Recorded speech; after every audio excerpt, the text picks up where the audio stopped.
ಅದ್ರ ಬಗ್ಗೆ ಕೆಲವು ಮಾತುಗಳು ಕೇಳಿ ಬರ್ತಾ ಇದೆ ನಮ್ಮ ಜಿಲ್ಲೆಯಲ್ಲಿ ಚೇಂಜ್ ಆಗ್ತಾರೆ ಕ್ಷೇತ್ರದಲ್ಲಿ. ಈ ಬಗ್ಗೆ ನೀವು ಇಲ್ಲ, ನಂದು ಕೋರ್ಟಲ್ಲಿ ಏನಾಗಿದೆ ಅಂತ ಆರ್ಡರ್ ಕಾಪಿ ನೋಡಿದ್ದೀರಿ ಯಾರಾದರೂ ನೀವು? ಗಮನಿಸಿಲ್ಲ. ಅಂದ್ರೆ ಜನಗಳು ಹೇಳೋದು ಇಲ್ಲ, ಜನಗಳು ಹೇಳೋದು ಬಿಡಿ, ಅದೆಲ್ಲ ಊಹಾಪೋಹಗಳು ಬೇಡ ನಮಗೆ. ಜನಗಳು ಹೇಳೋದು ನಾನು ಹೇಳ್ತೀನಿ ಕೇಳಿ.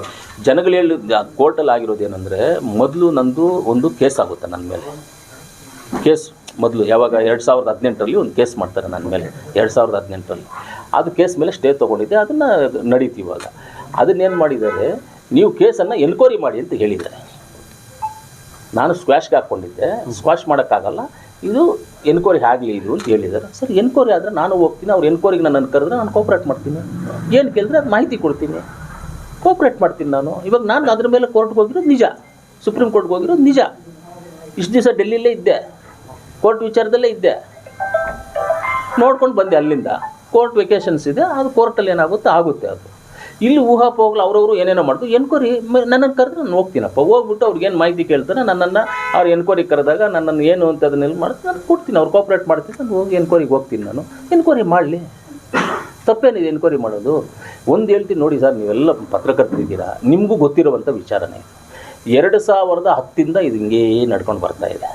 2013 ಕೊತ್ತೂರು ಬಂದಿದ್ದು ನಾಳೆ ಹೋಗ್ಬಿಡ್ತದೆ, ನಾಳಿದ್ದು ಹೋಗ್ಬಿಡ್ತದೆ, ಇದಾಗ್ಬಿಡ್ತದೆ. ಪಾಪ ಮುನಾನಿನಪ್ಪನ ಹಾಳು ಮಾಡಿಬಿಟ್ರು. ಮುನಾನಿನಪ್ಪ ಅಂತ ನನ್ನ ಮೇಲೆ ಸೋತಿದ್ರಲ್ಲ, ಮುನಾನಿನಪ್ಪ ಅವ್ರಿಗೇನೆಲ್ಲ ಮಾಹಿತಿ ಕೊಟ್ಬಿಟ್ಟಿದ್ರು, ಇವ್ರದ್ದು ಹೋಗ್ಬಿಡ್ತದೆ, ಸೆಕೆಂಡ್ ಪ್ಲೇಸ್ ಬಂದಿರೋದು ನೀನೇ ನೆಕ್ಸ್ಟ್ MLA ಅಂತೇಳಿ ಆತನ ಕೈಯಲ್ಲಿ ಎಲ್ಲವನ್ನು ಕೋರ್ಟಲ್ಲಿ ಸುಳ್ಳು ಮಾಹಿತಿಗಳು ಹೇಳಿಸಿದ್ರು.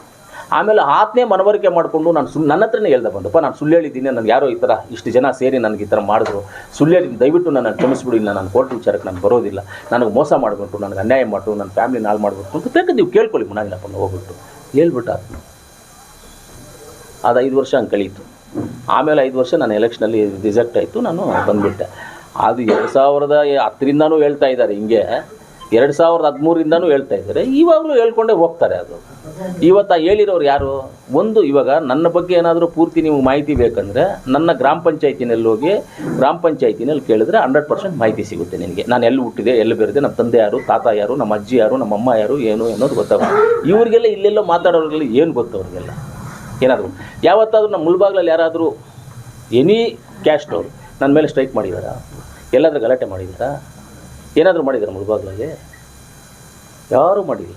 ಏನಕ್ಕೆ ಮಾಡಿಲ್ಲ ಅಂದ್ರೆ ಅವ್ರಿಗೆ ಗೊತ್ತು ಒರಿಜಿನಲ್ ವಾಸ್ತವಾಂಶ ಏನು ಅಂತ. ಲೋಕಲಲ್ಲಿ ಇರೋರು ಒರಿಜಿನಲ್ ವಾಸ್ತವಾಂಶ ಅಂತ ಗೊತ್ತು. ಇವ್ರಿಗೆ ಒರಿಜಿನಲ್ ವಾಸ್ತವಾಂಶ ಗೊತ್ತಿಲ್ಲದೆ ಇರುವಂಥವ್ರು 4 ಜನ ಎಲ್ಲೋ ಮಾತಾಡ್ಕೊಳ್ತಾರೆ. ಅವ್ರು ಮಾತಾಡ್ಕೊಳ್ಳೋದಕ್ಕೆ ನಮ್ಮದೇನು ತಕರಾರೇನಿಲ್ಲ, ಅದು ಸಂತೋಷ. ಅವ್ರು ಮಾತಾಡ್ಕೊಳ್ಳಿ. ಆವಾಗ ಏನಾಗುತ್ತೆ ಅಂದರೆ, ಇಂಥದ್ದು ಯಾವುದೋ ಒಂದು ಬಂದಾಗ ಒಬ್ಬನು ವೈಟ್ ಶರ್ಟ್ ಹಾಫ್ ಶರ್ಟ್ ಹೊಲಿಸ್ಬಿಡ್ತಾನೆ, ಒಬ್ಬನು ಫುಲ್ ಶರ್ಟ್ ಹೊಲಿಸ್ಬಿಡ್ತಾನೆ, ಒಬ್ಬನು ಪಂಚೆ ಕಟ್ಬಿಡ್ತಾನೆ, ಒಬ್ಬನು ಜುಬ್ಬ ಹಾಕೊಂಡ್ಬಿಡ್ತಾನೆ, ಅಷ್ಟೇ, ಕ್ಲೀನ್, ಮುಗೀತು. ಹಳೆಯಾಗ್ಬಿಟ್ಟು ತಿರ್ಗಾ ಹೋಗ್ತವೆ ಅವೆಲ್ಲ, ಅಷ್ಟೇ, ಏನೂ ಇಲ್ಲ.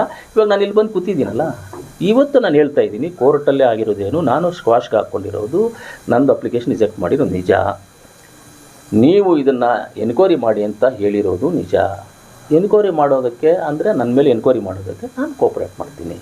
ನಾನು ಯಾರು ಡಿಪಾರ್ಟ್ಮೆಂಟ್ ಯಾರು ಕರೀತಾರೋ, ಎಲ್ಲೋಗುತ್ತೋ ಕೇಸ್ ಅದು ಗೊತ್ತಿಲ್ಲ, ಯಾರು ಕರೀತಾರೋ ಅವ್ರ ಜೊತೆ ಹೋಗಿ ಕೂತ್ಕೊಂಡು ಅವ್ರು ಏನು ಕೇಳ್ತಾರೆ ಅದಕ್ಕೆ ನಾನು ಕೋಪ್ರೇಟ್ ಮಾಡೋದಕ್ಕೆ ನಾನು ಸಿದ್ಧವಾಗಿದ್ದೀನಿ. ನಾನು ಹೋಗ್ತೀನಿ. ಅದೇನು ಸಮಸ್ಯೆ ಏನಿದೆ? ಅದಕ್ಕೆ ಸಮಸ್ಯೆ ಇದ್ದರೆ ಇಲ್ಲೇನು ಕೂತ್ಕೊಳ್ತಾ ಇದ್ದೆ ನಾನು. ಎಲ್ಲಾದ್ರೂ ಅಪ್ಸ್ಕೊಂಡು ಆಗಿಬಿಟ್ಟು, ಎಲ್ಲಾದ್ರೂ ಆಸ್ಟ್ರೇಲಿಯಾನು ನ್ಯೂಜಿಲೆಂಡ್ ಎಲ್ಲಾದ್ರೂ ಹೋಗ್ಬಿಟ್ಟು ಇದ್ಬಿಡ್ತಾ ಇದ್ದೆ ಅಪ್ಸ್ಕೊಂಡು ಆಗಿಬಿಟ್ಟು. ಏನು ನಾವು ಮರ್ಡರ್ ಮಾಡಿದ್ದೀವ, ಕೊಲೆ ಏನಾದರೂ ಮಾಡಿದ್ದೀವ, ಇಲ್ಲ ರೇಪ್ ಮಾಡಿದ್ದೀವ, ಎಲ್ಲ ಥರ ಫೋಕ್ಸೋ ಕೇಸ್ಗಳೇನಾದರೂ ಹಾಕ್ಸ್ಕೊಂಡಿದ್ದೀವ? ಏನೂ ಮಾಡಿಲ್ಲ. ಯಾರನ್ನೂ ಒಂದು ಡೇಟ್ ಹಾಕಿಲ್ಲ, ಯಾವುದು ನಮ್ಮ ಮೇಲೆ ಕೇಸಿಲ್ಲ.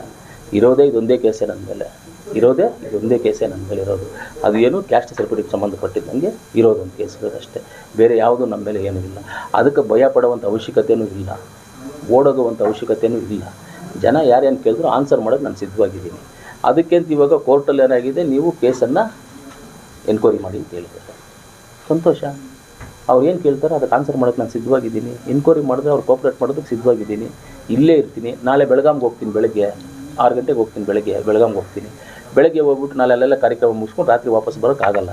ಯಾಕಂದರೆ ಫ್ಲೈಟ್ ಟಿಕೆಟು ರಾತ್ರಿಗೆ ಸಿಕ್ಕಿಲ್ಲ. ಯಾಕಂದರೆ ಬರೋರು ಜಾಸ್ತಿ ಇರ್ತಾರಲ್ಲ, ಫ್ಲೈಟ್ಗಳು ರಾಮಾಯಣ ಇದೆ, ಸಿಗಲಿಲ್ಲ. ನಾಳಿದ್ದು ಬರ್ತೀನಿ. ನ್ಯೂ ಇಯರ್ ಇದೆ, ಸ್ವಲ್ಪ ದಿವಸ.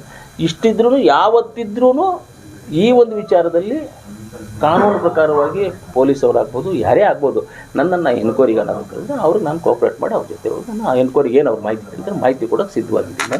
ನಾನು ಹೋಗ್ತೀನಿ. ಯಾರು ಏನೇನೋ ಮಾತ್ರ ಗೊತ್ತಿಲ್ಲದಿರೋ 100 ಮಾತಾಡ್ಕೊಳ್ತಾರೆ. 2010ರಿಂದನೂ ಇವತ್ತರೆಗೂ ಇದು ನಡೀತಾ ಇರೋದೆ. ಯಾವತ್ತಿಂದ? 2010ರಿಂದ ಇವತ್ತರೆಗೂ ನಡೀತಾ ಇದೆ. 24 ವರ್ಷದಿಂದ ನಡೀತಾ ಇದೆ ಇದು. ಹದಿನಾಲ್ಕು ವರ್ಷದಿಂದ ನಡೀತಾ ಇದೆ. ನಂದು ಸರ್ವೀಸು ಸ್ಟಾರ್ಟ್ ಮಾಡಿ 25 ವರ್ಷ ಆಯಿತು. 14 ವರ್ಷಗಳಿಂದ ಇವಾಗ 15 ವರ್ಷ ಅನ್ಕೊಂಡು ಆಗೋಯ್ತಿದ್ದು, ಇವಾಗ ಆಗೋಯ್ತು 2-3 ದಿವಸ ಆಗೋಯ್ತು. 15 ವರ್ಷಗಳಿಂದನೂ ಇದು ನಡೀತಾನೇ ಇದೆ.